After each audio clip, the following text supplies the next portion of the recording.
Perfect. Hello, everyone, and welcome. We do have a jam-packed schedule today and some incredible guest speakers. So for the sake of time, I'm just going to jump right in and get things started. My colleague Jasmine is here, and she's providing some tech instructions in the chat for you to review about Q&A, etc. My name is Marianne Griffith, and I am a certified energy auditor. I'm also the executive director of the London Environmental Network.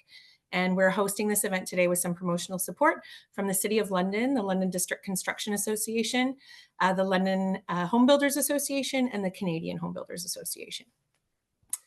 The London Environmental Network is a registered charity, and we work to help London become one of the most resilient cities in Canada. We represent over 45 nonprofit members in the environmental sector and over 40 business members through our Green Economy London program. And that helps businesses set and achieve sustainability targets. We have lots of other programming that you can check out on our website. But for the sake of today's conversation, I wanted to highlight LEN's commitment to leaving no one behind in our community's efforts to transition to net zero, including the First Nations communities downriver. We've been working specifically with the Chippewas of the Thames First Nation, or Deshkon-Ziibing, recognizing that over 80% of their population is reliant on expensive and unreliable propane. We've co-developed a pilot project to retrofit one community home to near net zero, and there have since been over 40 EnerGuide assessments conducted in this community, and we're making plans to deep retrofit up to 10 more homes in the next 3 years. Additionally, through our nonprofit resiliency project, we're working with nonprofit-owned multi-unit residential homes to ensure that they have the needed support for retrofits. We've conducted walkthroughs of 30 buildings from 9 different community-serving partners, and we've prepared pathways to net zero for each building and are raising funds to help implement the retrofits, reducing greenhouse gas emissions, supporting the local retrofit economy, and most importantly, putting needed operational dollars back into the pockets of these important community services. One example of a recent completed retrofit is of a Community Living London-owned building that is home to 5 adults living with developmental disabilities. We funded and implemented several retrofit measures, and that has resulted in roughly $600 a month in savings for Community Living London. This brings us to why we're here today. London, like many Canadian cities, has ambitious net zero goals. We have climate action targets, but we also have a dire need for affordable housing. Thanks to our many supporters, we are able to meet today and chat about how affordable housing must also be sustainable housing. And we're going to hear from some folks that are proving it. So without further ado, I'd like to get our first speaker set up.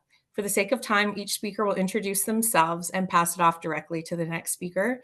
Thanks a lot for being here today. I'm going to get Jacob to take it away. Thanks so much. It's a real pleasure to be with you all. Give me just a moment to share my screen, and then I will introduce myself. All right.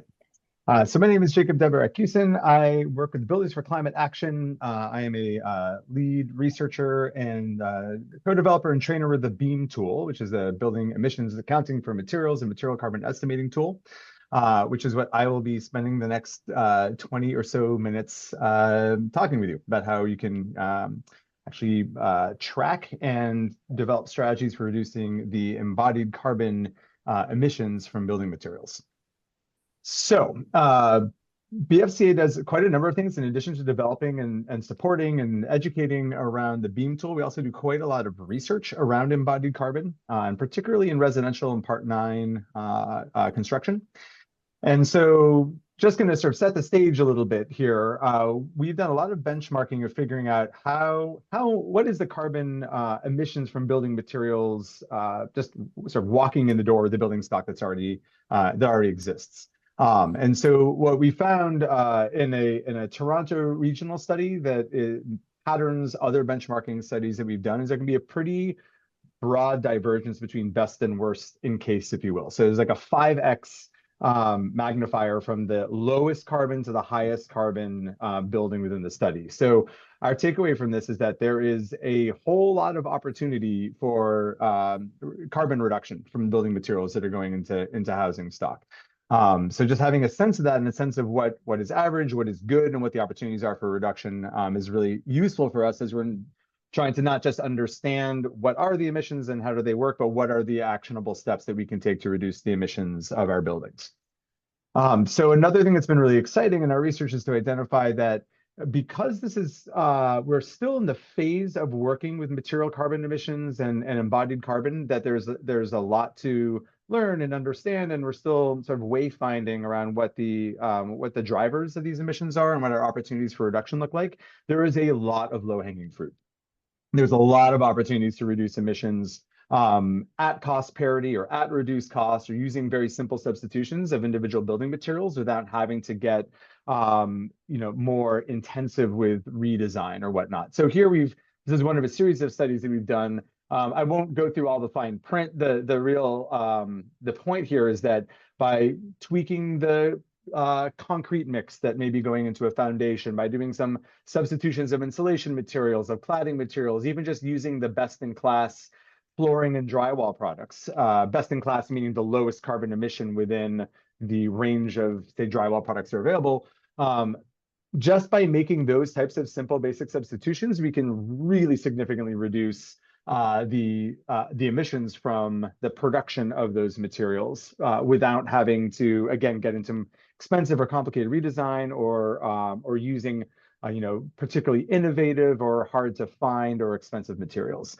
So sort of in identifying this, we see, great, there's a lot of opportunity here. Just establishing that is useful so we can figure out how a tool like the BEAM tool can be used in practice to bring these types of reductions to any given building project. So I'm going to just kind of spin us through what the BEAM tool is and how it works. It is a free tool, or by donation. So if you use it and find it of value, we welcome your contributions. But it is a free tool that can be downloaded and essentially operates as a really pretty Google Sheet. So it's a very nicely designed spreadsheet. So it's a very intuitive format. Those of us behind the development of the tool come from building and construction backgrounds.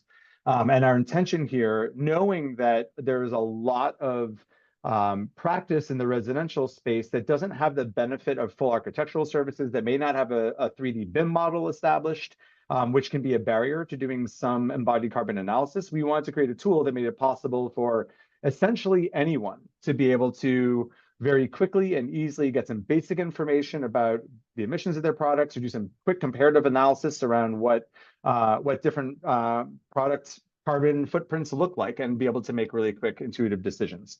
So the way that we find this tool is most useful is to do some of these direct side-by-side material comparisons. So just at a glance, you're seeing like a quick of the spreadsheet here. Just by entering in the area of your walls, and to be honest, it doesn't even need to be an accurate area. We could just say 100 square feet. I apologize, I am from the United States and the one American on our team, so apologies in advance for the imperial metrics if that's less familiar. Just by putting in any kind of entry point there, you can immediately see what the emissions are of various different materials and do immediate material comparison without having to run reports or go through the entire modeling of a building. So that just to give a sense of the easiest and simplest way to use the tool. Certainly, if you're trying to compare across different potential assemblies, like, oh, I'm looking at 2 or 3 different wall or different roof assemblies and trying to figure out what the carbon emission impacts might be, that's really easy to model out in the tool and just look at some side-by-side comparison of assemblies. It's very useful because of its the ability to do this type of comparative analysis to use during the design process, as opposed to just using as a reporting tool. And I'll talk more about sort of strategies for doing this type of analysis. And then, of course, you can add up all of the materials that are in the building and do whole building material emission comparisons.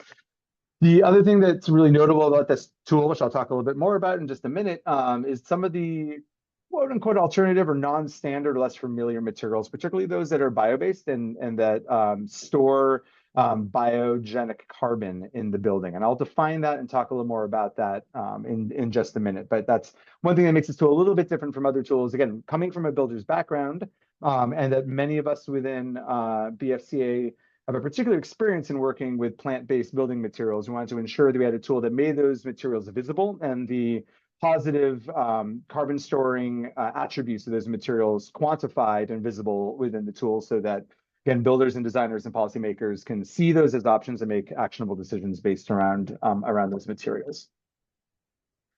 So some basic definitions of terms here. Just in case you aren't familiar with the term embodied carbon, I'll define it super quickly. It's really the collection of all greenhouse gases that have been emitted into the atmosphere throughout the entire life cycle of a building. That life cycle starts with the extraction of raw materials out of the ground or from a forest and runs all the way through until the end of life waste processing and sort of demolition phase of materials. So that when you look at all of that together, that's embodied carbon, excluding the operational emissions that come from using energy to heat and cool and ventilate and light a building. So this tool looks explicitly at material carbon emissions, also known as product carbon emissions, or cradle to gate, gate being the manufacturer's gate, or A1 to A3 if you're an LCA nerd. So all different ways of saying the same thing, basically the emissions that it takes to produce all of the materials that go into a building. That's the beam calculator is looking at, and I'll talk about the logic behind that shortly. The methodology here is that we are looking from data sources called environmental product declarations, which you can think of essentially as a nutritional label for a given product, like an environmental impact nutritional label. So it lists 7 different environmental impact categories and quantifies what that impact is, one of which is global warming potential. So if you see GWP, that's essentially the emissions, the greenhouse gas emissions released from the production of that material. So we're grabbing those from the EPDs that have been published either by the manufacturer or by a trade association representing that manufacturer and their products. We're quantifying the amount of potential carbon storage from any of the bio-based content within that product. Sometimes that's declared. We'll talk a little bit more about that in a moment. That gets, when there's a valid source of carbon storage, that gets subtracted from the gross emissions, and then the net emissions are reported in the tool. And we see that whole equation and all of those values are shown for every single product as well as for all of the totals. So depending on whether or not you are valuing carbon storage, you can include or exclude that from your analysis if you choose. The tool is really looking at the structure, enclosure, the partition walls, and what we call the primary finishes. So the flooring products, the wall boards, so on and so forth. We are sort of including those products because that really comprises the vast majority of the materials that go into a building. Those are also, for the most part, the longest lifespan of the materials that are in the building. And those are the ones that, as a designer or a builder, the practitioners that are typically using this tool have the most agency in making decisions around and can actually do something about.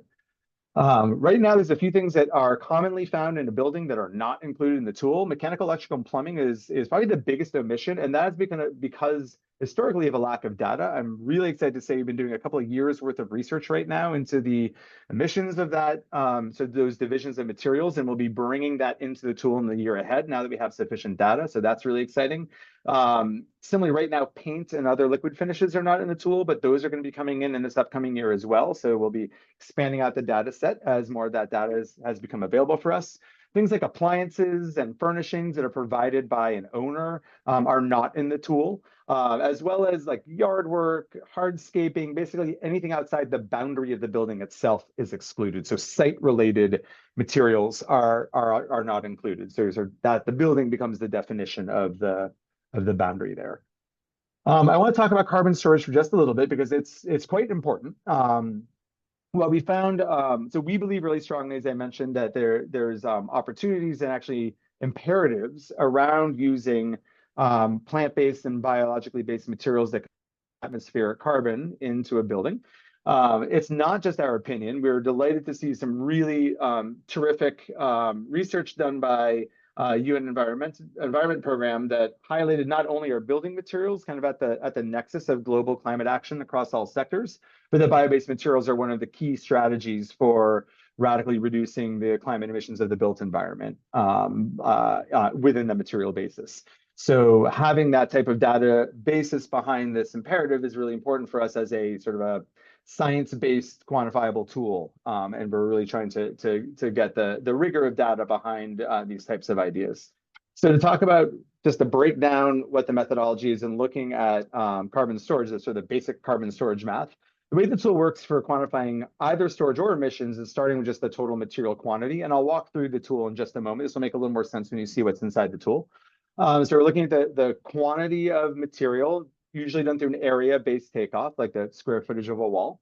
We're looking at the carbon storage within a given within that material. It's often coming from an EPD or from an associated life cycle assessment. In some cases, it's not reported, and we will do that analysis by looking at the material composition and the chemical composition of the material. That calculates the mass of carbon that has been photosynthesized out of the atmosphere and put into the material in that in that building or in that product. And then that becomes the product storage value. And it's in the same metric. When you see the CO2e, that E stands for equivalent. So it really stands for, on the emission side, it's looking at all greenhouse gas emissions and what their equivalent would be as per molecule of carbon dioxide. So for example, methane is roughly 30 times the impact of carbon dioxide over a 100-year period of time. And so the CO2e of methane would be 30. In this case, we're looking at what amount of carbon dioxide was photosynthesized to put the mass of carbon into the material. And then that math is done to show what the avoided emissions are, or for the quite literal carbon dioxide that was pulled out of the sky to be concentrated physically into that material.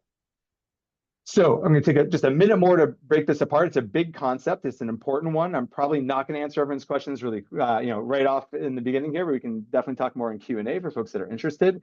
Not all carbon storing products, bio-based products, are the same. We sort of break them into two categories: short cycle and long cycle. You can think of that cycle as a temporal cycle or a time cycle. How close is the carbon in that material to going through the end of its life cycle and going back up into the atmosphere? So things coming out of waste streams like recycled paper or cardboard that are in the waste stream near the end of its life and destined for incineration or landfilling, what have you. Agriculture and forestry residues. So those are the materials that are like byproducts or waste materials coming out of an ag or forestry process that are destined to sort of decompose or be burned. Purpose-grown crops or lab-grown materials that don't have long life cycles and are not going to be long for this world, if you will. Those would all be considered short cycle products, where if they were not incorporated into a building material, the likely scenario is that they would go through end of life and end up back in the atmosphere. So we see by taking those materials and banking them into the built environment as long-lived building materials, that is a legitimate form of interrupting that end-of-life carbon cycle and avoiding or at least delaying those emissions by a considerable period of time. So that, by our methodology, is worthy of a storage value.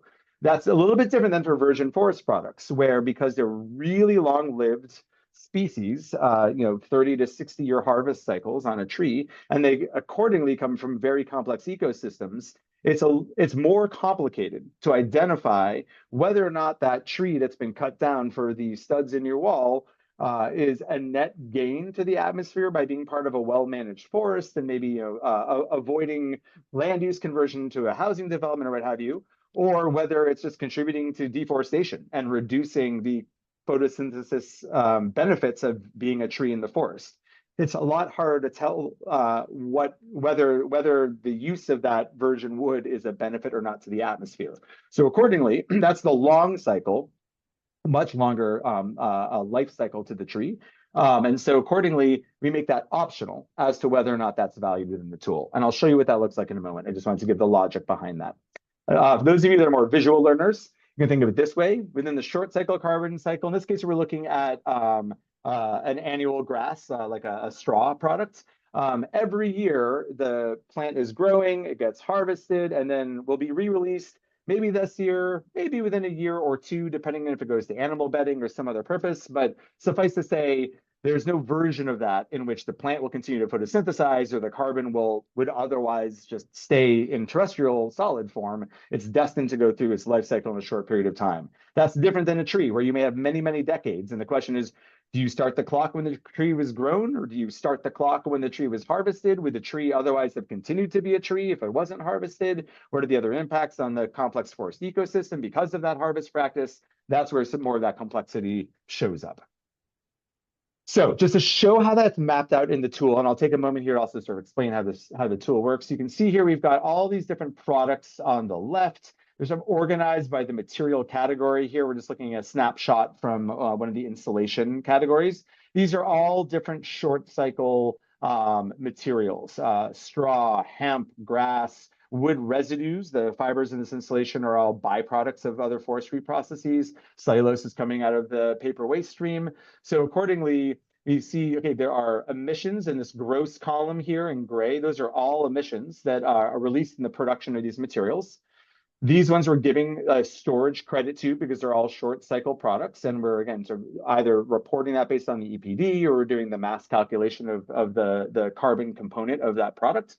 And then we simply do the math of taking the gross and subtracting the storage, and that gives us our net emissions, which in many of these products ends up showing up as a negative value. They're storing and banking more atmospheric carbon in the product than was emitted in its production to turn it into a product.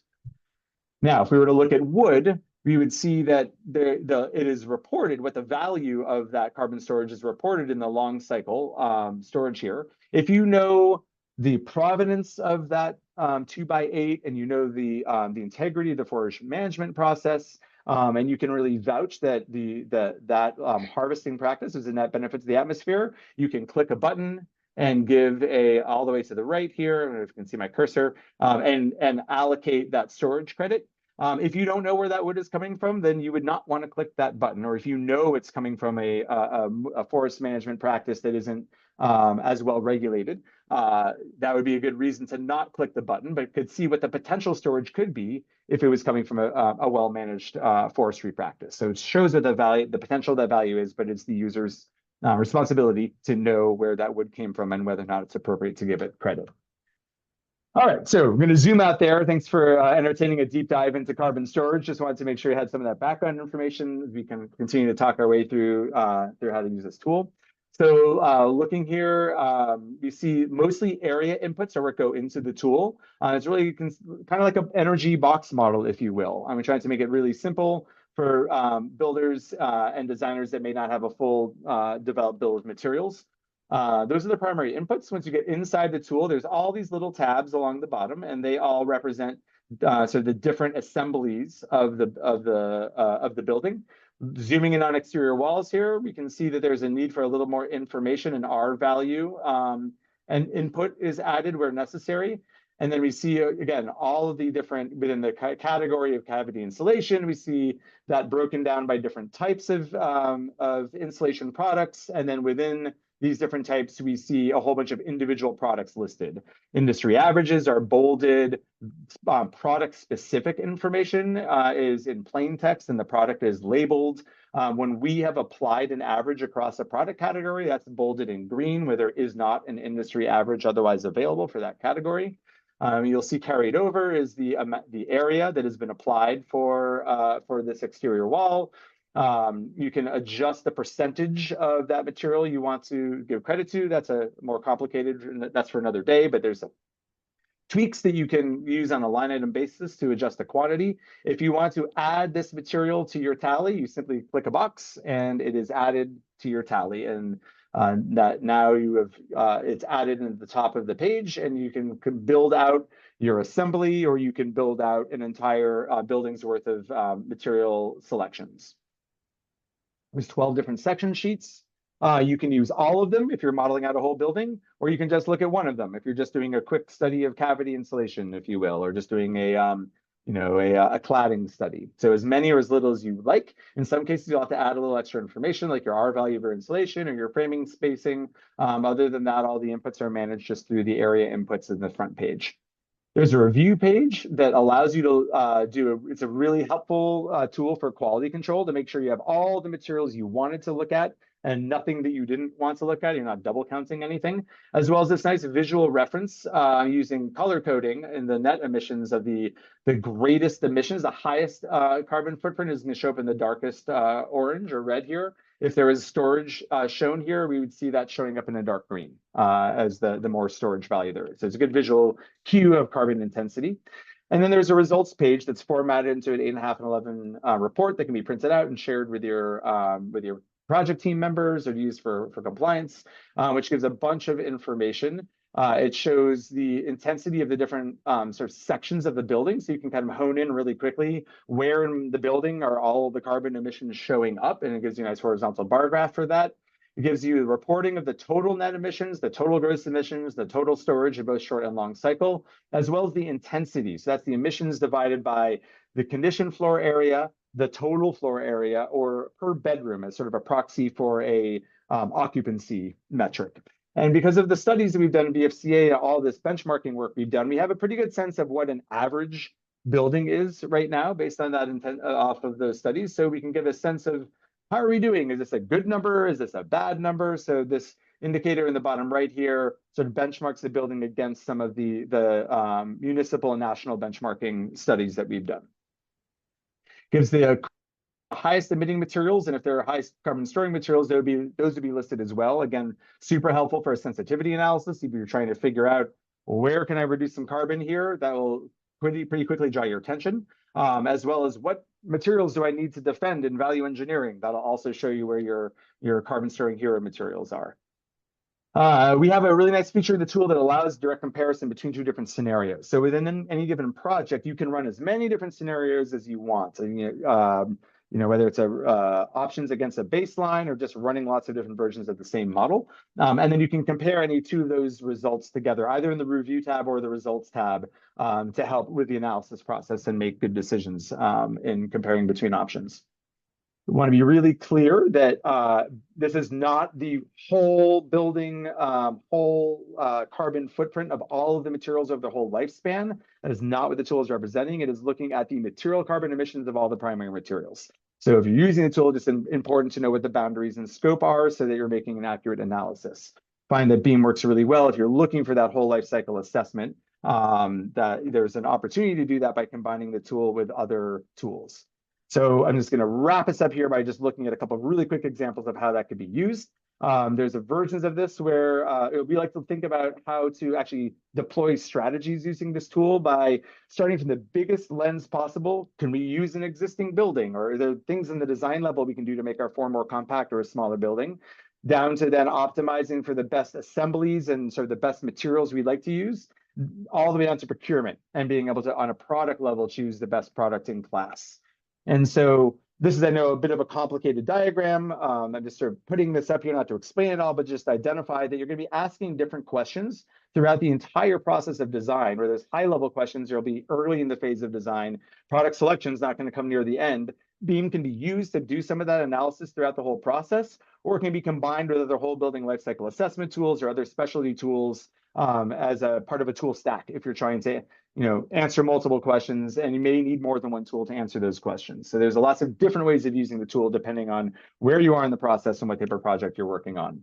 I'm going to actually skip through some of this background on this project just to kind of cut to the chase of a case study I was excited to share. So to wrap us up here, we've done some analysis on residential construction for production home builders that are looking to benchmark and their embodied carbon of their products and look how to set up a roadmap for reduction.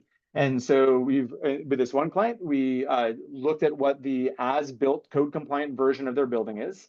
Then if they were to turn that into a net zero building, we're able to map how much more embodied carbon emission or material carbon emission was released by increasing the insulation values required to reach a net zero operational performance. So that was a good learning that there was a relationship there.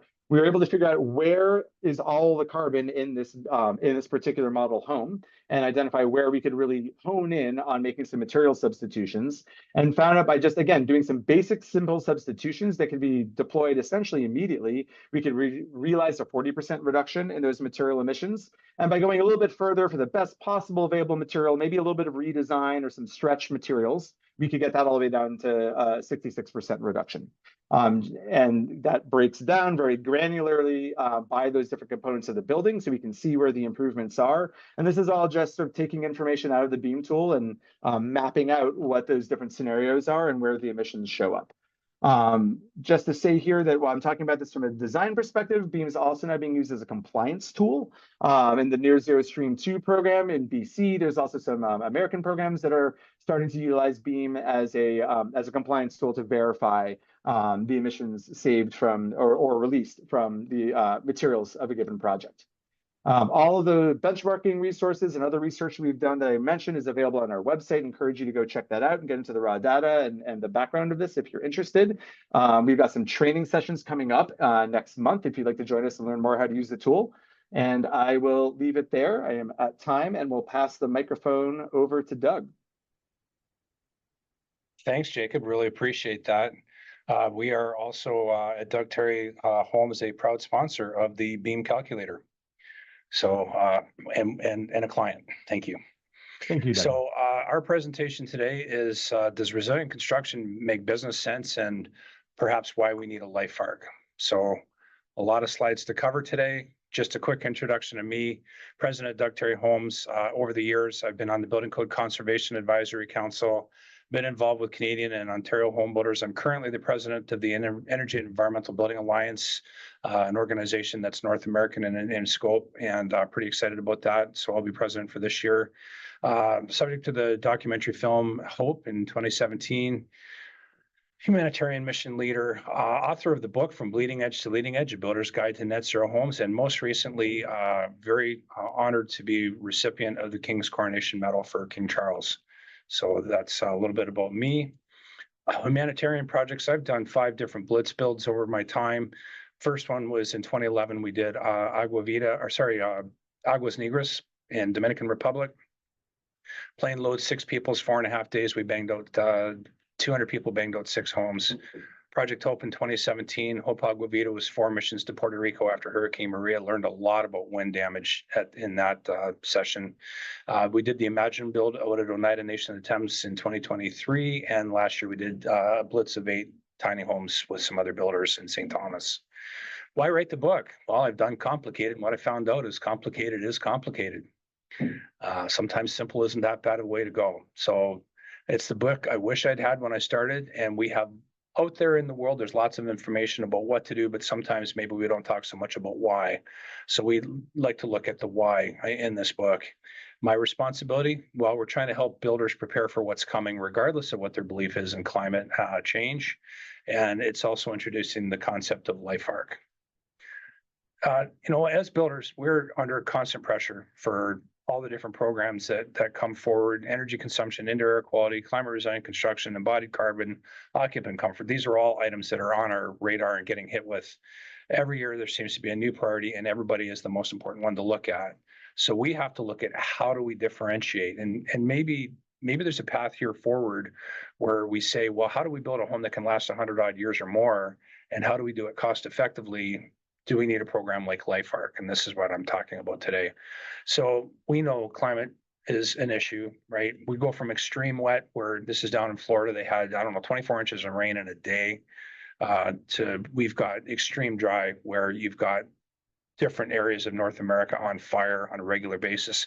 Most recently, it was California, and those fires are still ongoing, but they're coming under control. 27 million acres burned in Canada. Sorry, I've got a few slides, animations going there. In the book, I talk about the 2 commandments. First one's moisture control. If you sandwich moisture between an exterior rigid insulation as an example, and then you have poly on the inside, you create a wet wall, or as I call it, a poop sandwich. And you really don't want to do that, because you're just going to rot your wall. The other major one, moisture control and air control, is about making sure that you can tighten the home up. It makes a big difference. And so we're going to share a little bit about that. Moisture control, the big thing is get the water away from the house. So drain the building, drain the roof. You got to drain the materials, then drain the component, get it away from the openings, and get it off site. And this is something that, as an industry, we sometimes really struggle with, and we need to do a better job at. As an example, the windows on the extreme left here, that is not going to have any hope of being able to keep moisture out of that wall. There's just no good water resistant barrier happening, and there's no flashing in situ. And that's a relatively recent photo within the last couple of years. The window in the center, it's a better try. They do have some flashing happening, but they did tape the bottom of the window. So if anything does get in, they can't get back out. And then lastly, on the far right is what I consider a more better window flashing, which is meant to keep the water away from the window. And then if it does get in, it can get out through the bottom. Site drainage is critically important. We got to make sure that swales are not only in place, but that occupants, the homeowners, don't fill the swales in, especially when it's an overland flow route. You back up that water and you're going to cause a lot of problems. So we have to make sure that the occupants, the customers, understand why the swale is there. Splash blocks getting the water away from the foundation is an absolute given as well. The other thing is moving to a 250-year storm. So there's the added benefit of we can actually do some carbon sequestration here by our plantings, naturalized plantings that support things like butterfly meadows, anything that helps with pollinators we do. These are all naturalized areas that we've done in our communities over the years. The customers love it. It's just a place for them to go and have nature walks. That's right within our communities. We're looking at things like microforests. We've been doing that for 30 odd years, doing microforesting. Looking at small diverse species of woodlot plantings, connecting things with corridors and using the corridors for naturalization. And it's also natural for animal migration, which is really important, but it's also our trail network for our homeowners to use. Air control, just as good. So a lot of times what will happen, and I hear this oftentimes from builders, well, it's just as good as Net Zero, or it's just as good as Energy Star, but I don't test. We don't spend that money. Well, then how do you know? So air control is a really important step in being able to reduce our carbon footprint and the overall performance of the building. The less energy you lose, the less energy you got to deal with. So this is just a quick graph showing that by going from either a code built home or a net zero home, how much you can improve it by going down to either from code to net zero or even down into passive house levels on your performance. It's a big difference. Here's one I see all the time, is that builders are trying to do the right thing, and on the left photo, you can see they've used some foam to try and connect the penetrations to the water resistant barrier, and then the foam gets hard, and then the bricklayer comes by and he cracks it because he's got to move it. It doesn't work, and you're actually just creating a path for water to get into the wall. And if you rot your wall and you got to tear the wall apart and throw it away, you didn't help your carbon footprint. So resiliency becomes an important piece on your water management. For $100 to $200 more per house, you can do a proper flashing detail and get it dialed down and not have that water issue. And the bricklayer doesn't have the issue of he's causing you a problem that you don't know because it's hidden behind the brick. Moisture and air controls must act in concert. You have to put them together so that they work in harmony. The next big piece that I talk about is design, construct, and operate and maintain. We focus on the 4 principles of what I call the 4 principles of modern design. Design for occupant comfort, ensure indoor air quality is maintained, construct climate resilient buildings, and then reduce their carbon footprint. I call it KICK.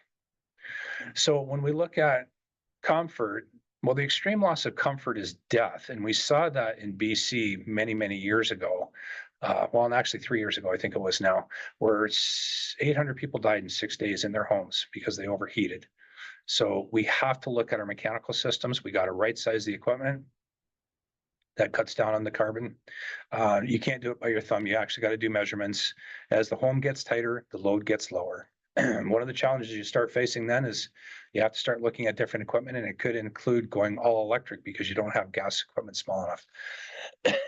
Oversizing equipment causes the I'm hot, I'm cold dance, where you're oscillating temperatures within the house and it doesn't create comfort.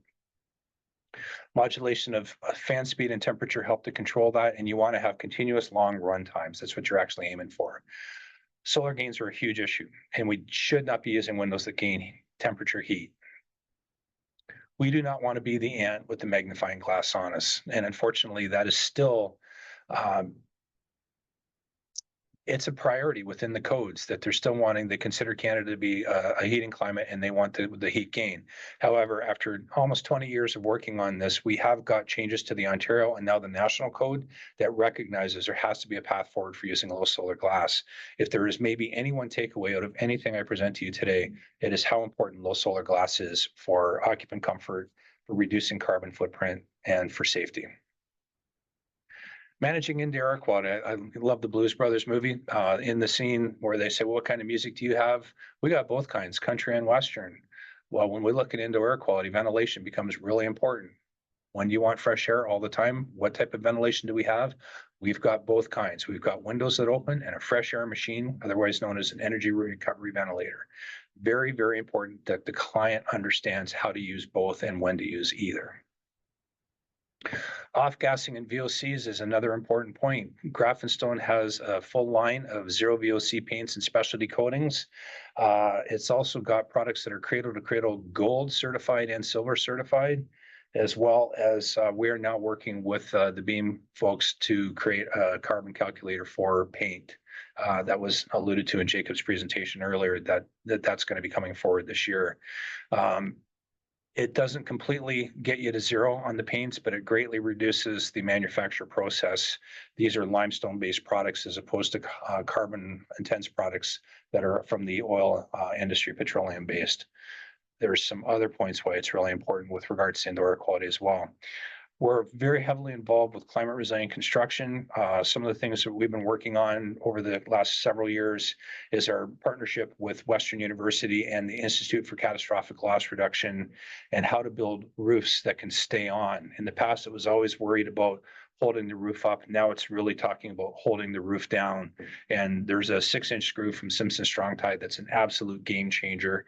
There are some retrofit details. It's a little bit harder, and it depends on the housing type, but it can, in quite a few cases, it can be done. The next thing we're now working on is our uplift all the way from foundation to the roof, and how do we hold the building together in a high wind event. So a little bit more difficult, a little bit more cost, but we are working on it, and the details we have piloted on a couple of homes now. I won't spend a lot of time on this, but we are also working on fire resilient details and some different markets in North America. This is highly, highly important. In my market here in Southwestern Ontario, not as much, but it is something that we are aware of, which brings us to our carbon footprint. We have operational carbon and embodied carbon. So operational, we look at things like reducing the thermal bridging, increase the thermal values, install high efficient heating and cooling, have balanced ventilation. We have to address humidity, use of Energy Star appliances and lighting, and then commission and then recommission systems. And we do go back and check our occupants after about 30 days. Our mechanical company goes back and makes sure that people are using the products properly so that they're getting the best efficiency out of their systems. Embodied carbon, well, consider a renovation if you can do it. Best use is to reuse what you got, right?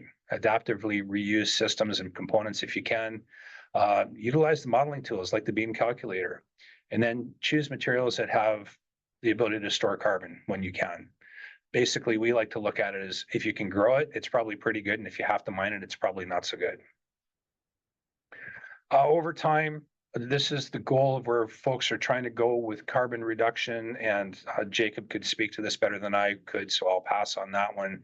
But avoid the heavy hitters. Concrete's bad, aluminum, steel, not so good. Poly-based insulation, we want to try and avoid that or use it very sparingly. Glass can be an issue, and then also the refrigerants, although there are some changes coming to refrigerants that are coming into effect this year.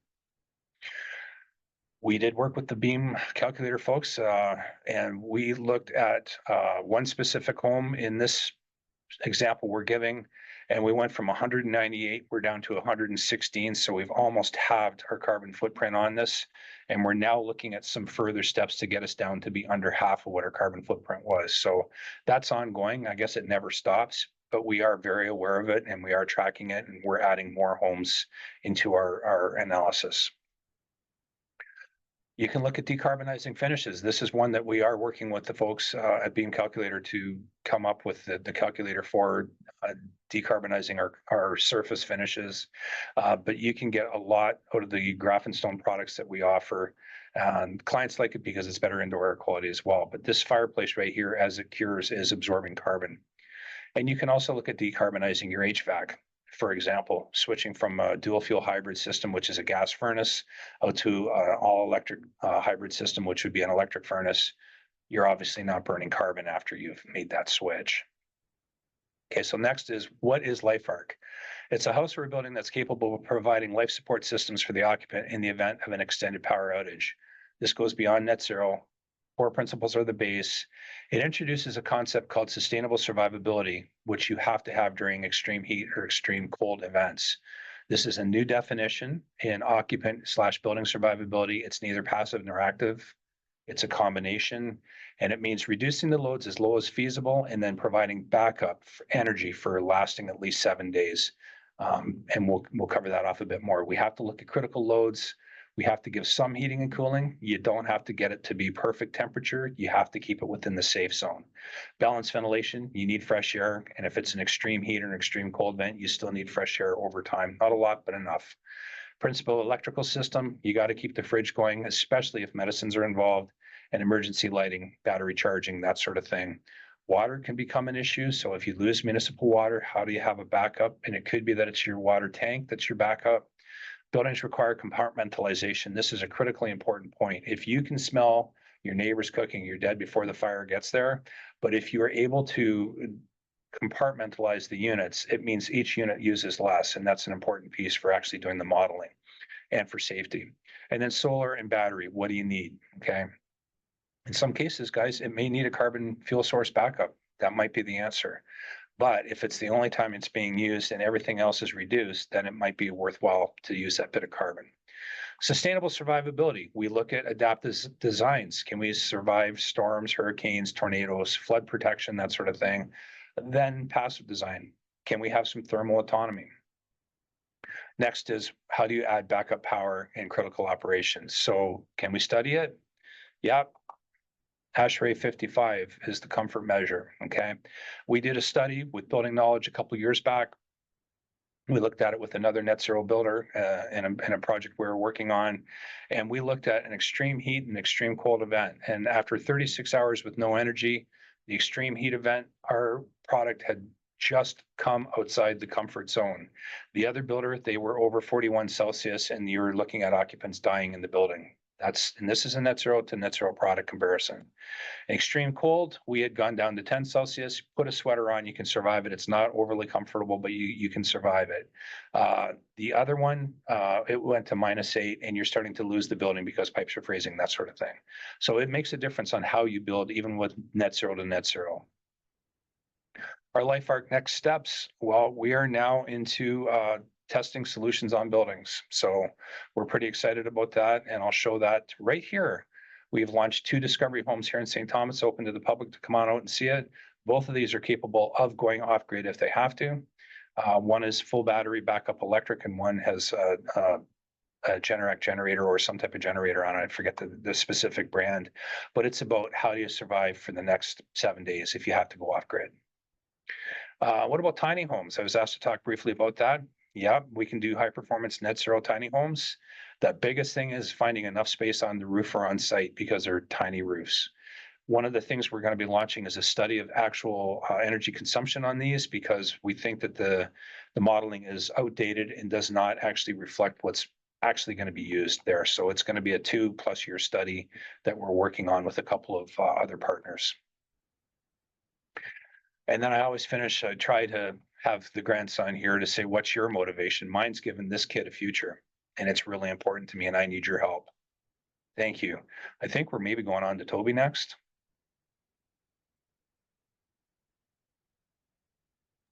Yes, that's right. Thank you, Doug. Very inspiring photograph at the end there. Appreciate that. Hello, everybody. My name is Toby Smith. I'm a project manager at Building Knowledge Canada. We are a home energy and building science consulting company located in Guelph, Ontario, but we work lots with our clients, including Doug in the London area. I'm here to speak to you today about a net zero renovation project in a century home. It's actually 170 years old, that home. So first of all, I want to dig in a little bit as to what net zero means. When I talk about net zero, I'm primarily talking about the Canadian Home Builders Association has a labeling program for net zero homes, new homes, detached, attached, multifamily homes, and also renovated homes. So this one is a renovation project. And just give you a little idea about what that means. What is a net zero home as defined by the Canadian Home Builders, CHBA, is a home that produces as much clean energy as it consumes annually using on-site renewable energy systems. So essentially a full net zero home, it has solar panels on the roof typically, and it's going to generate a certain amount of energy per year. And then the house that the panels are on is only going to use that same amount. So over a year, it's generating as much as it's using.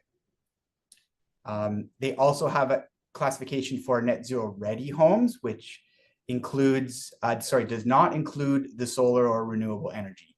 Essentially, the home is built the same. It just doesn't have the solar installed. It's ready to have it installed.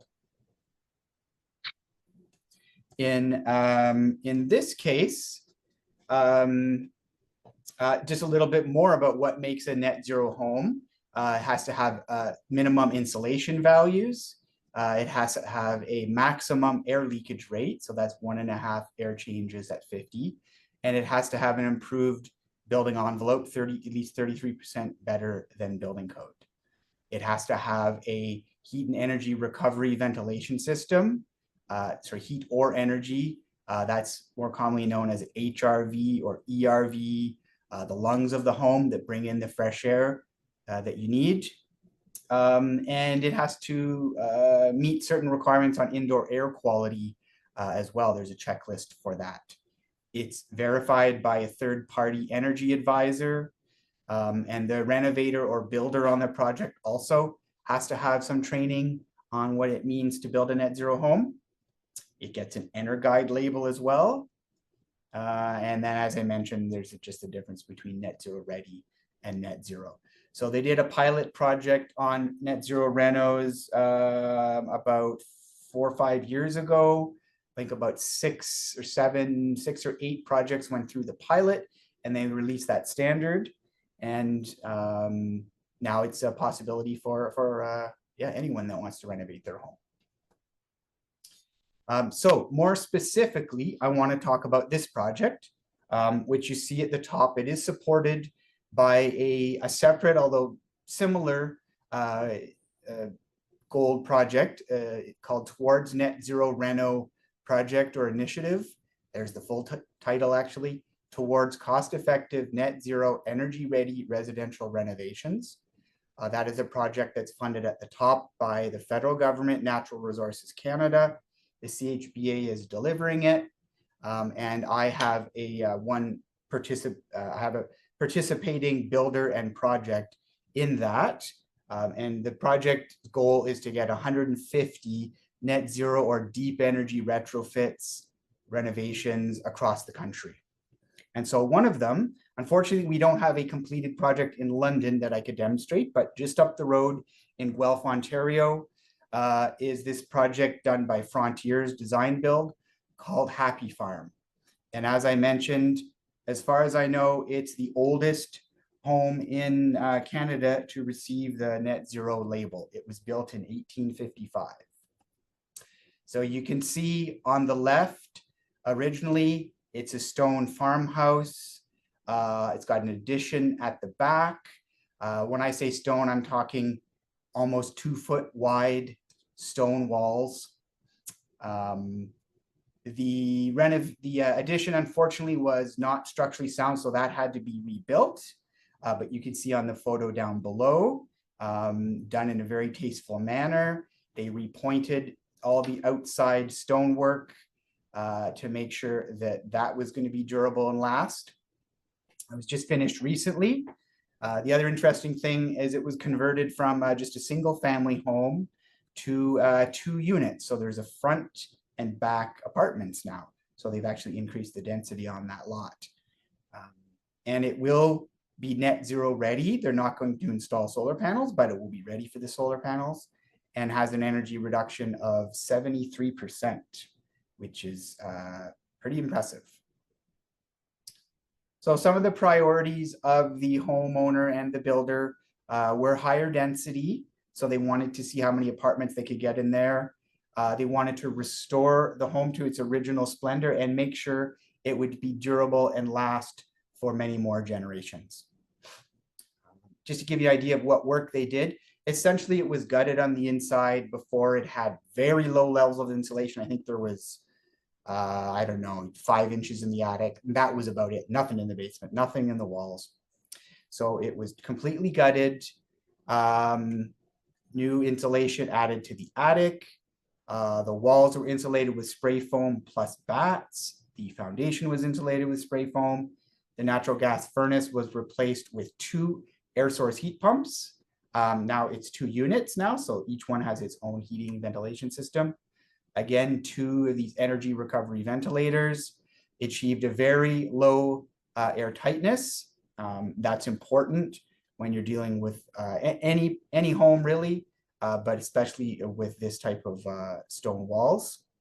And triple pane windows, there's the specifications if you're interested in that kind of technical information. So what were some of the outcomes? We had great participation supported by the Towards Net Zero Reno project. We had a design session with the architect, energy advisor, the renovator, the mechanical designer was there, and we all participated to come up with the plan for this project. The homeowner was very happy to restore this home and make sure that it would last a long time.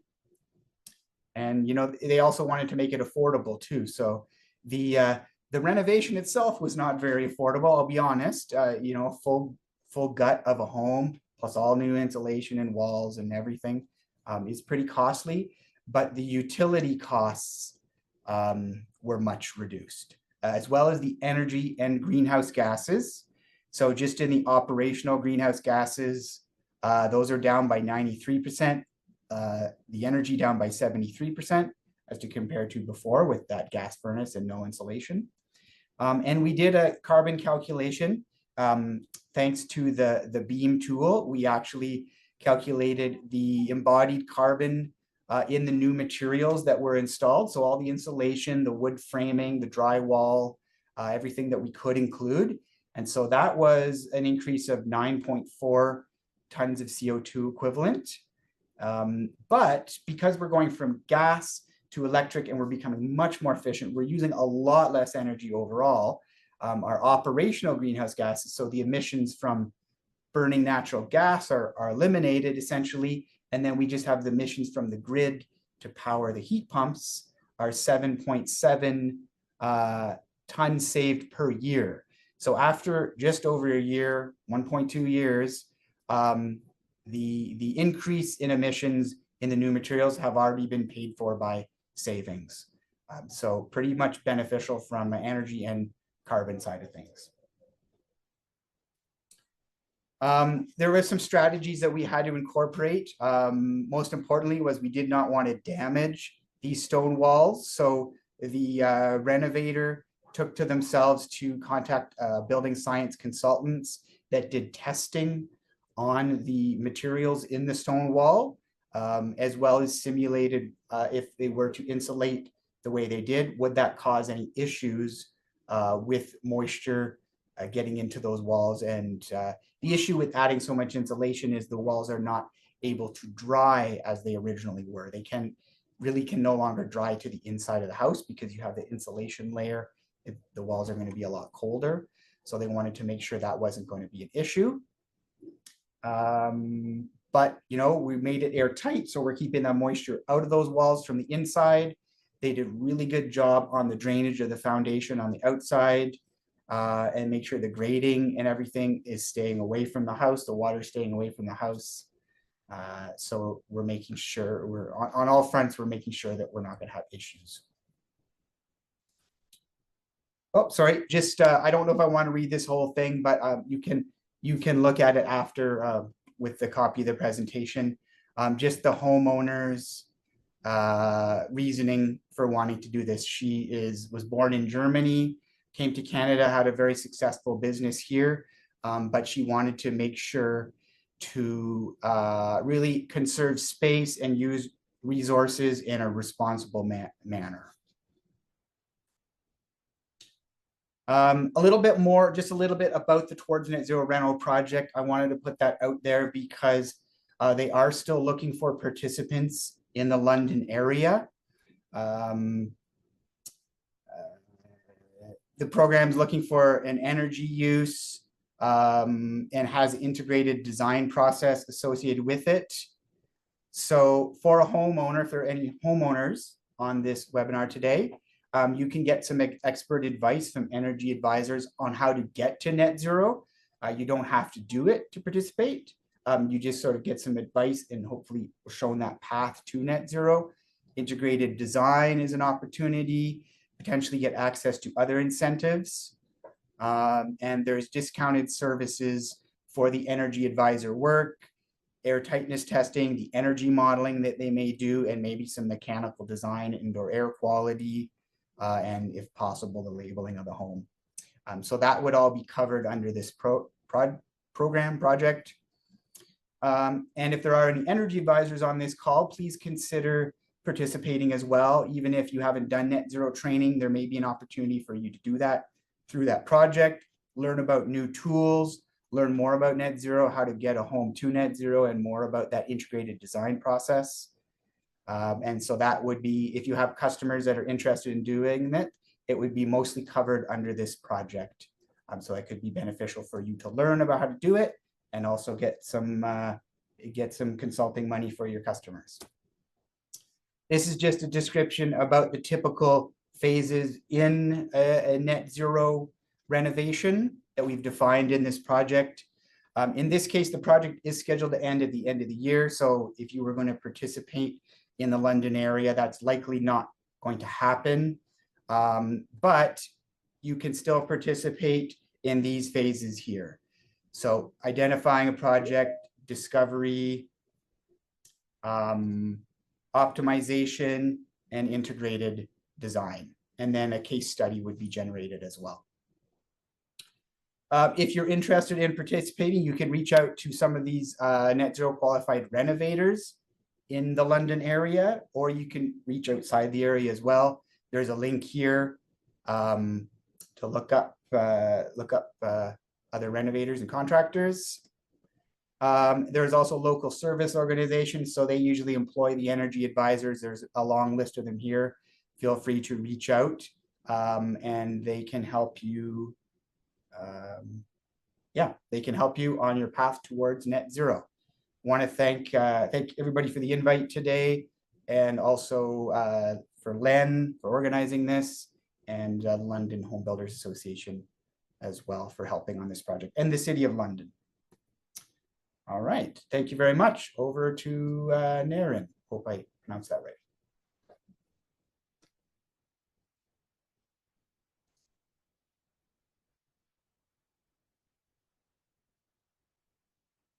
Oh, great presentations, everybody. Really appreciate hearing from everyone. And I think, you know, there will be quite a bit of overlap with what I'm going to talk about today. I'm going to focus a little bit on a jump in scale, which relates to net zero at a single family kind of Part 9 construction scale, and then starts to look at how we scale that to larger buildings, whether that's still within Part 9 of the building code or, you know, moving into Part 3, where I think the bulk of the density and the numbers are coming from in terms of new housing starts, and how we can take the lessons learned around net zero design and also some lessons learned along the way, interpreting those into a multifamily context. So hopefully that's helpful to add on to what everything we've gone over today from the other presenters. And also just to say that we're going to focus on the operational side of energy, the energy efficiency thing, but I do think that the carbon conversation is a really imperative one from a moral perspective. You know, a lot of the carbon that gets emitted chasing after, you know, greening of buildings or net zero construction is going to come back in terms of the climate change impacts much more quickly than the long-term savings that we see from investing in lower energy buildings. So I really appreciate that conversation, and the availability of the BEAM tool and the obvious impacts that it's already having on the decision-making, I think is really interesting. So I'll start with who we are as a company. Passive Design Solutions is an employee-owned company. I am the Director of Business Development. I'm an architectural designer by background. Our mission is to significantly improve the way we use resources for the health of the planet. We began as a design build firm. We moved into more architectural design and construction support. And now we do a lot of energy consulting and multi and single family residential design.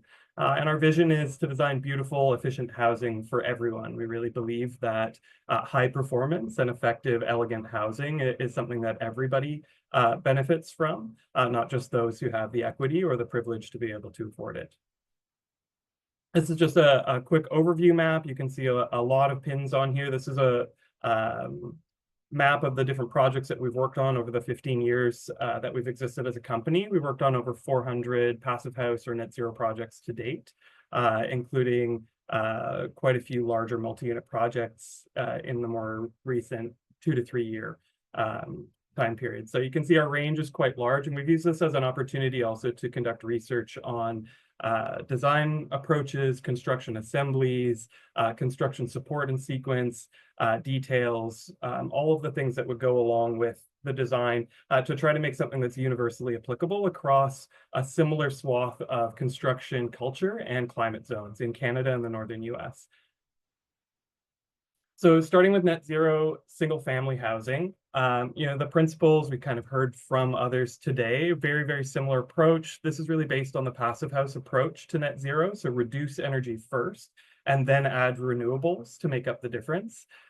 Things like using compact geometries, orienting for passive solar, upgrading the building envelope, insulation, and air tightness. Again, as came up earlier, really critical points here. Eliminating thermal bridges, not only from an energy perspective, but building durability and eliminating condensation risk, where water is kind of the #1 enemy for buildings.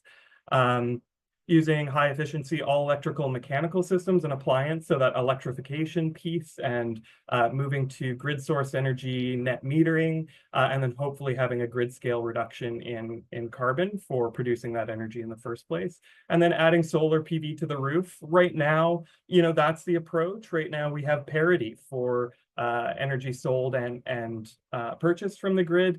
In other jurisdictions, for example, in Germany, where they've invested heavily in a greener grid, you can only sell power back to the grid for a fraction of what you're able to purchase it for. So it changes the net zero calculations, but right now in Canada, it's quite favorable to continue to add PV to the roof. So this is kind of the Coles notes on the approach to single family net zero design that our company has taken and has executed hundreds of times with clients across the country. So it feels like a fairly achievable and feasible way of changing our approach to design. And I think it plugs in well with some of the carbon reduction strategies that we heard earlier today. There's a view from that same house. Very typical. This is a single family stock design. So we actually pre-design them and modify them to order for our clients to further reduce timelines and cost burdens to getting a net zero ready design instead of plans. So instead of hiring an architect and an energy consultant and building a team and working collaboratively, people are able to look at a catalog of plans, select something very close to what they're after, and work with our team to update it. The outcomes are fairly obvious, but a cost-effective path to net zero. This home that we're looking at here is actually fully off-grid, so energy reduction strategies being in some ways more paramount, but the overall mechanical strategy can be different. Lower no operational energy cost over the long term, so zeroing out that power bill is a major priority. Lowering maintenance costs. We know higher performance homes, if designed properly, can have much lower maintenance requirements and ongoing costs. Insulated from rate increases by the local utility. We see repeat increases across the country for different reasons, depending on the province and the utility provider. But the theme seems to be that they're asking for more money, not less, over the long term, and that's fairly dependable. And greater resilience and energy independence. So we talked about resilience during storm. We heard more about the climate change impacts earlier on that are driving the need for more resilient housing. And the real risk to human life in some cases, as we also heard. This is a photo from inside that off-grid home. Just anecdotally, it was very interesting working with these clients. They knew they were off-grid. They had propane as a backup already on site. They very much wanted a fireplace because they were worried that they would not have sufficient heat in the home. And they wrote us a letter after 2 years in the home and said, "We've lit the fireplace twice. We didn't believe you that the passive solar gains would be enough, but we're very comfortable in our new home." So always gratifying to see the principles applied and then actually the measured result matching what was intended. So how does this all scale to multifamily, and how does affordability come in? I think the majority of truly affordable housing that is targeting the lower income quintiles who cannot pursue home ownership for a variety of systemic and individual reasons.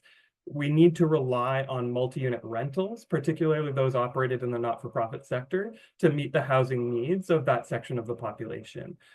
So how do we do that and bring energy equity to those people who don't have the same agency that homeowners building their own homes have? One of the first things we found is that scale actually impacts the energy efficiency of the design very significantly. So as you stack units together, the envelope upgrades become a much smaller lever you can pull in terms of the total energy footprint. And things like mechanical systems and occupant behavior become massively more important as you stack those units together and they have fewer faces to the outside to radiate heat. And actually you have more internal gains and potential pitfalls from an energy perspective, as well as a larger overall energy footprint for the building, and typically a small amount of roof area. So kind of the same problem that a tiny home has. How am I going to get enough solar panels on the roof to meet the energy demands here? So the approach is similar, but different in some ways to multifamily that we've used. So using compact geometry still pays good dividends, orienting the roofs for passive solar more so than the units themselves, because in multifamily, it is very difficult to have all of the units with the same solar orientation, let alone an ideal or optimal solar orientation. We upgrade the building envelope, insulation, and air tightness again is a very important factor, but more so than the insulation levels as we get to larger and larger buildings. Eliminating thermal bridges, again, still important from a durability perspective, so we leave that in. And then again, using high efficiency electric and mechanical systems and appliances. As you add units, you add even more systems, and so that can become scalingly more important. And then adding solar PV to roof seems straightforward, but the efficacy of these upgrades shifts, as I said. Tenant behavior matters more. There are hidden costs and fees, and there's some climate change uncertainty. So I thought I would unpack those additional points here as we go through.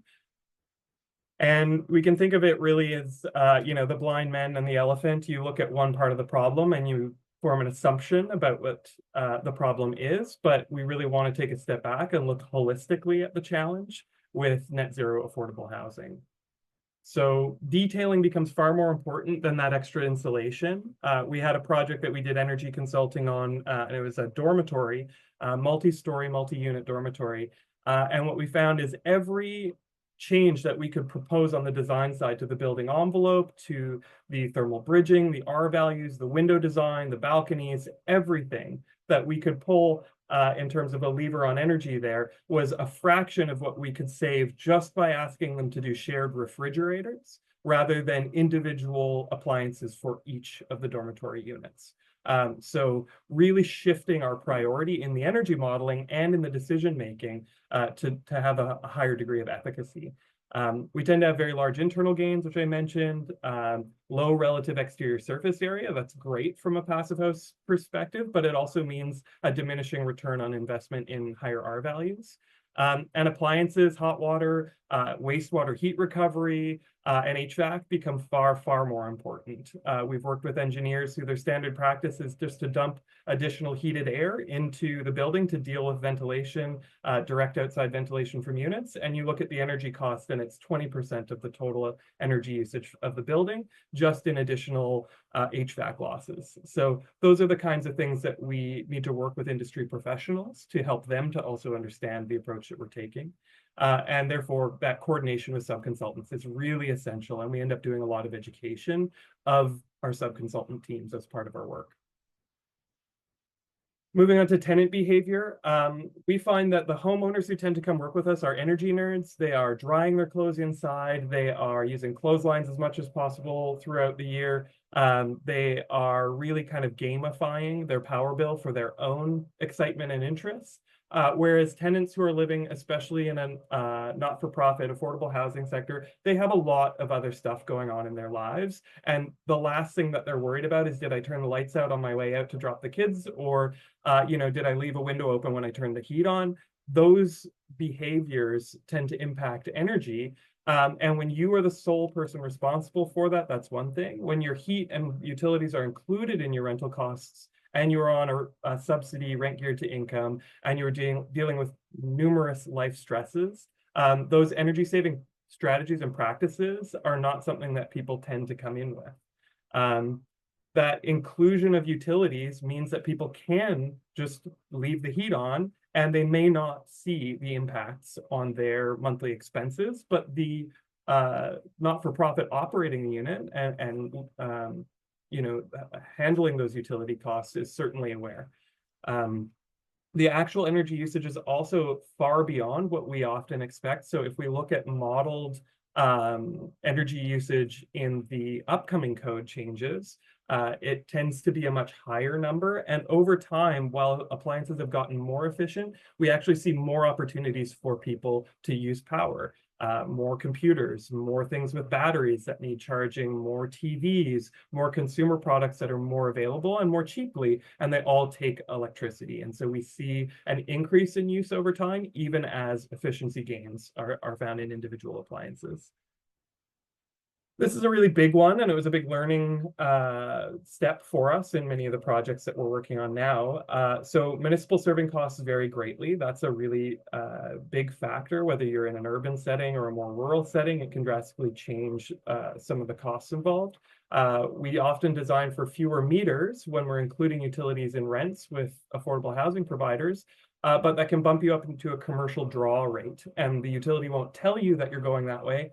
It's a really critical factor because it changes the net zero calculation when you're paying quite a bit more than the residential power rates per kilowatt hour, and then having to make up the difference on the roof, which you may or may not even have physical space for. And the last point there, net zero assumes power bought and sold at the same price. My point about the cost of power in Germany, in the future, we may find that there is no longer parity. And so projects that are currently net zero may not be in the future. And in the future planning for those, we need to take that into account. Lastly, climate change uncertainty, it is drastically increasing cooling loads over time in Canada. That is a major factor, and comfort during extreme heat events is something that we need to worry about more than ever. Air quality concerns and natural ventilation. It's great to focus on natural ventilation, but if you have very high particulate counts and very low air quality, you can't really open your windows to dump that heat over the night cycle. And so we need to make sure that we are designing homes that are resilient and have options. Wildfire risk threatens buildings. We looked with one of the earlier presenters at some of the standards. We are taking some of that to heart as well. Even in Nova Scotia, where we traditionally do not have a wildfire season, we have seen wildfires in recent years that have destroyed hundreds of homes. And so building more resilient homes that can withstand those is definitely a priority, as well as more frequent hurricanes, floods, and other disasters that all ask for a higher standard of construction and resilience. A lot of homeowners in net zero passive homes are just more secure because their homes will stay at temperature, as we saw in the earlier study as well. Many of our homes have anecdotally said, I've lost power for 4 or 5 days, and we don't lose heat the way we would expect to.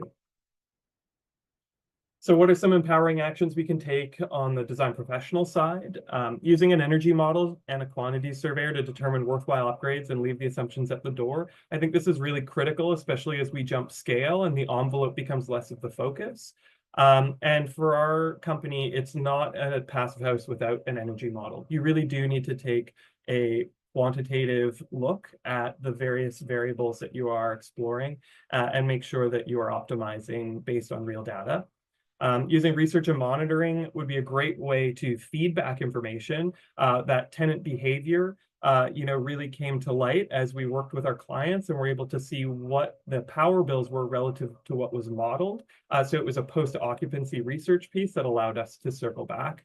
And I'm working with utilities and municipalities to plan ahead. Not all of those regulatory hurdles were intentional. Some of them are just kind of unintended consequences of a policy that did not anticipate large-scale net zero design. And so we need to work with them. If it is unintended, there should be a solution where we can make it easier for organizations to tackle net zero multi-unit design and development. And we should prioritize resilience, so planning for a changing climate. Final thoughts on this, tenants have very little agency. So especially as we get to multi-unit, I think having a conversation about equity and energy equity is really important.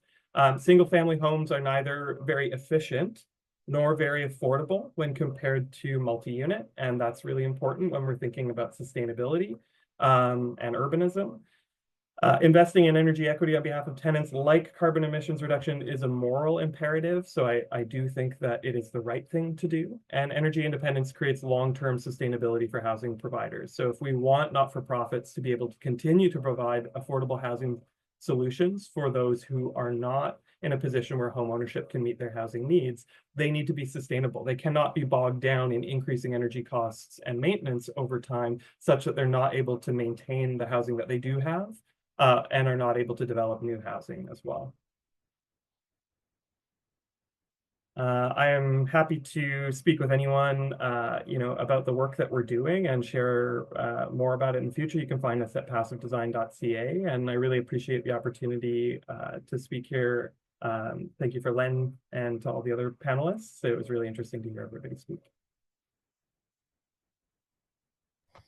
Naren, I'm going to keep you on because I have a question for you right off the hop. So we're just going to jump right into some Q&A.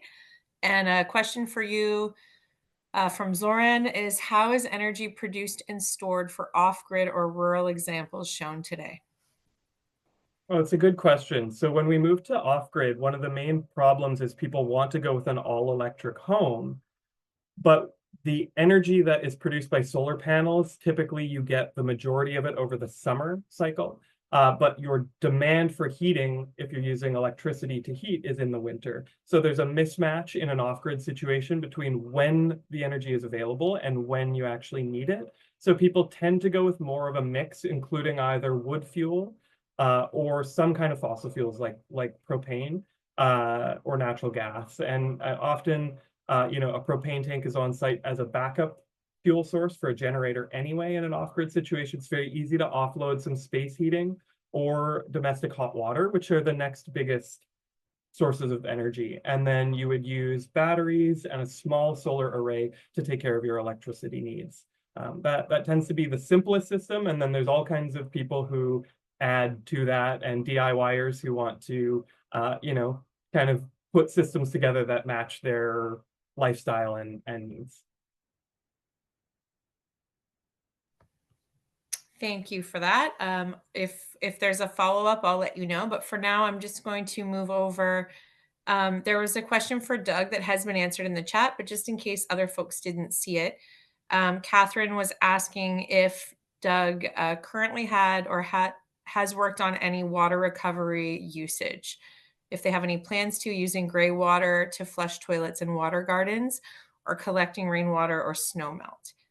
So Doug, I know you put a nice answer there in the Q&A, but I was hoping you could just share that aloud. And then if anyone else has any gray water usage that they want to touch on, you can chime in as well.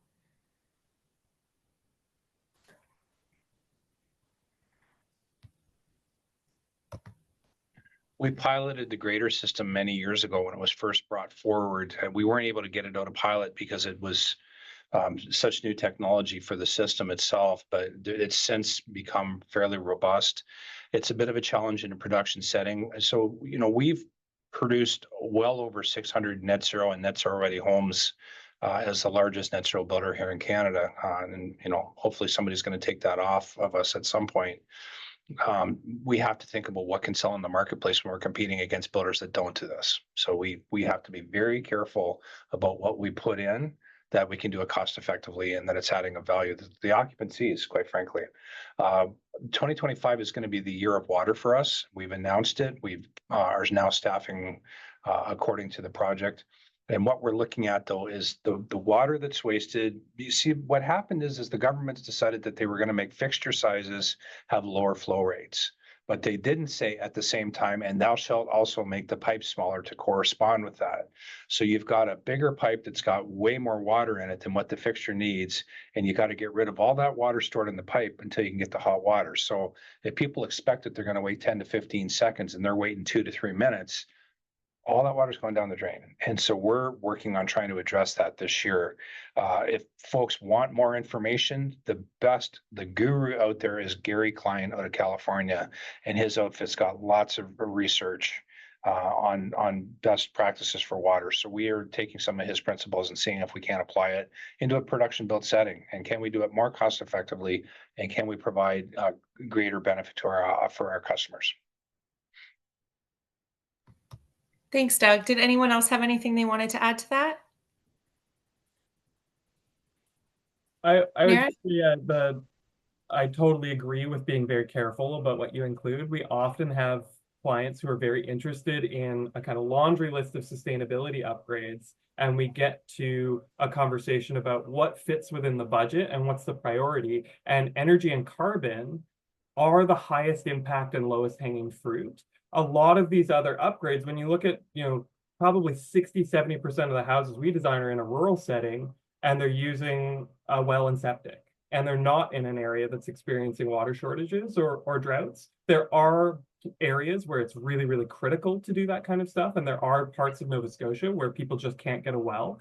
And so, that becomes much more of a priority when you can't sustainably access that. But adding, $20,000-$30,000 worth of cost to do gray water capture can price you out of being able to do the energy work, and then you have a client go and build a code level home because they say, oh, it's too expensive.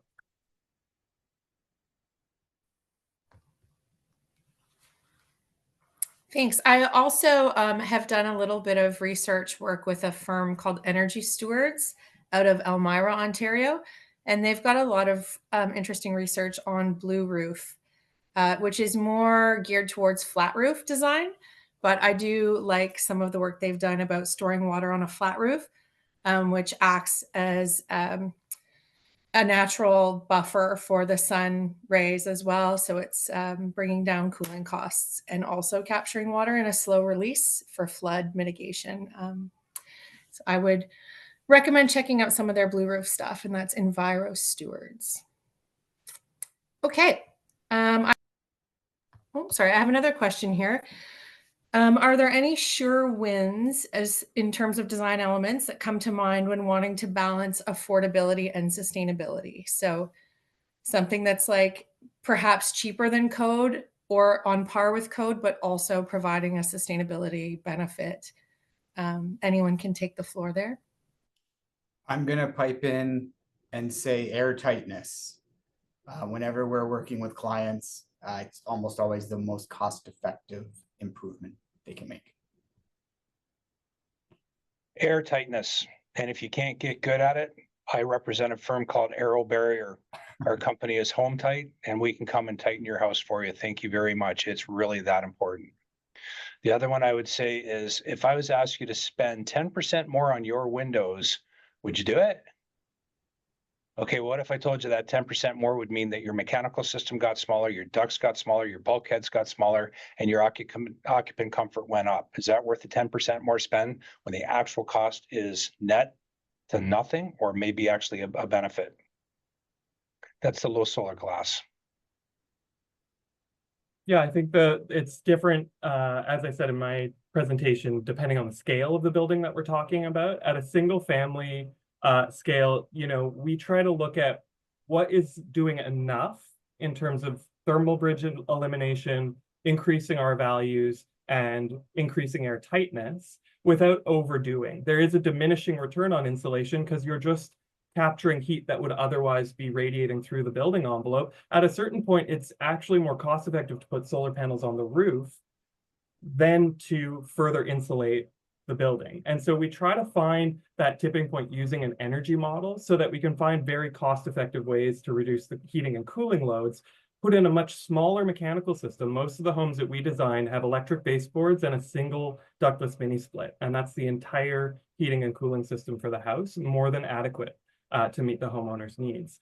And so that savings on mechanical can offset some of the increased costs on the building envelope, and it should net you out very, very close to if you just built a code level home with a really big furnace or a really big central air system. So that's the way we try to talk about it. Yes, it costs more, it's more materials, more labor, but you're able to reduce costs over here. And the last point I'll make is if the goal is net zero, then you have to take the cost of solar panels into that. And if you're looking at the average single family home, you're putting 50 or 60 solar panels, all electric, to get to net zero. And with a passive home, modern passive home, it could be much lower. We have homeowners net zero on as few as 15 solar panels. So tens of thousands in savings on the solar array that usually isn't talked about in the is it going to cost me more calculation. You know, any home can be net zero if you buy enough solar panels, but is that truly sustainable? You know, without the energy savings, I don't think so, but it doesn't have to cost more.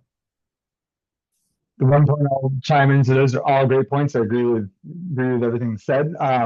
Compact design is kind of my favorite because you are saving material waste, material costs, you're saving labor, you're having a much easier to execute enclosure, which improves the efficacy and both the performance value and the cost efficacy of all of your air sealing and insulation continuity detailing. You're reducing your embodied carbon because you're consuming less materials, so on and so forth. So if you can dial it down from 8 different corners to 4 corners, if you can take it from 6 different roof planes to 2 different roof planes, it's one of those rare opportunities to save costs, increase performance, reduce your material consumption, your landfilling waste from cutoffs from all these weird, you know, corners and divisions within the enclosure. It's kind of win, win, win, win, win, win, win. And then it just places a little more of an impetus on the architectural design to make a simpler form look interesting or to meet the party, whatever the design intent is. And Jacob, don't you find that little one bump out that has the gable roof up into the roof line is just exactly where you need those extra 6 solar panels to go? It is uncanny how it interrupts some kind of mechanical or other feature. Yeah, no, you're bang on. You're absolutely bang on.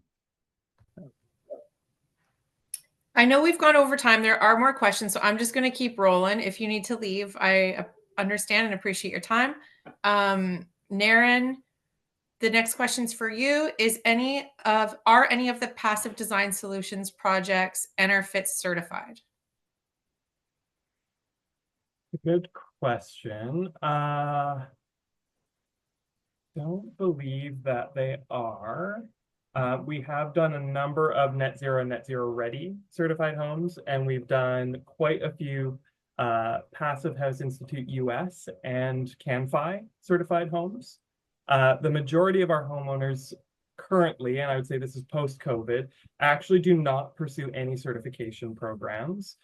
Net zero being the one exception because it's quite affordable and many builders are already registered with the Canadian Home Building Association. But often when we look at the cost of certification and we look at the cost of a net zero array when you've taken the passive solar approach, passive house approach, the cost of going net zero is actually less than most certification programs when you add it all up. And that's what we found has driven a lot of people choosing to use energy efficient practices and principles in design, but not necessarily pursuing the certifications that were, I think, really important in starting these movements, starting these conversations, and many, many homes are still pursuing them. But we do find a lot of folks are saying, can I just do this stuff and go net zero?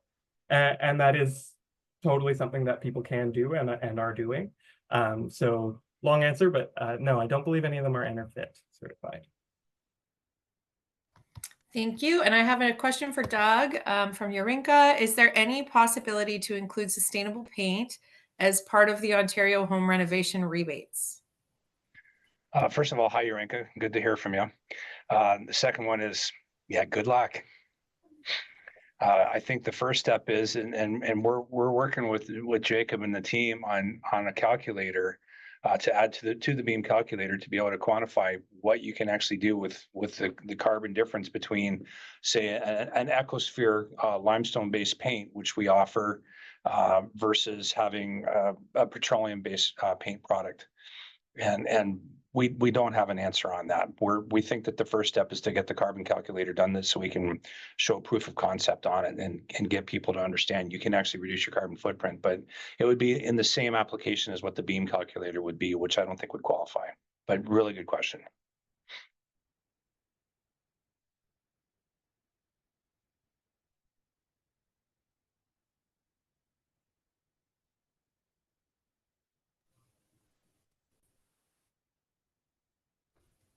Thanks.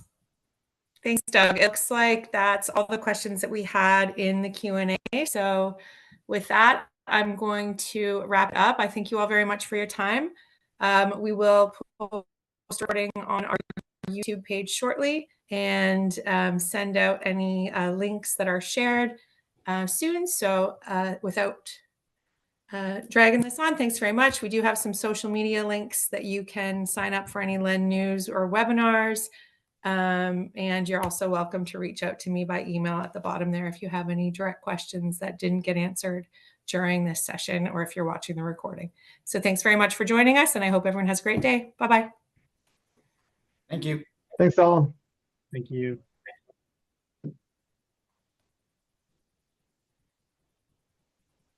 Hey, Marianne, do you have my presentation, by the way?